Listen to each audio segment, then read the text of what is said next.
અચ્છા, સફલ પરિસર એ 15 વર્ષ જૂની સોસાયટી છે. એટલે ઘણી વખત નવી સોસાયટી હોય તો એની અંદર બધા લોકો એકબીજાની વાત માની લેતા હોય, સપોર્ટ કરતા હોય, શરમમાં ગણો કે રીતે.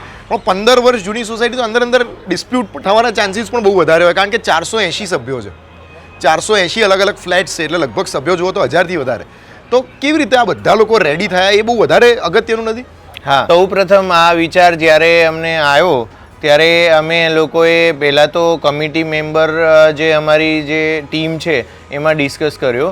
ત્યારબાદ એનું ઇવેલ્યુટ કર્યા પછી અમે એ પોઈન્ટ છે એ એજીએમમાં એમની રજૂઆત કરી અને ત્યારબાદ દરેક જે ફ્લેટ ઓનર છે અને જે દરેક સફલના સભ્ય છે એમનો ખૂબ સારો પ્રતિસાદ મળ્યો અને એમનો ખૂબ સારો સપોર્ટ મળ્યો, જેથી કરીને અમે પછી એ આઈડિયાને ઇમ્પ્લિમેન્ટ કરવા માટે આગળ વધ્યા અને ત્યારબાદ આખું જેટલું બી એનું હોમવર્ક છે એ પતાવી અને પછી એને એ પ્રમાણે અમે ઇમ્પ્લિમેન્ટ કર્યું.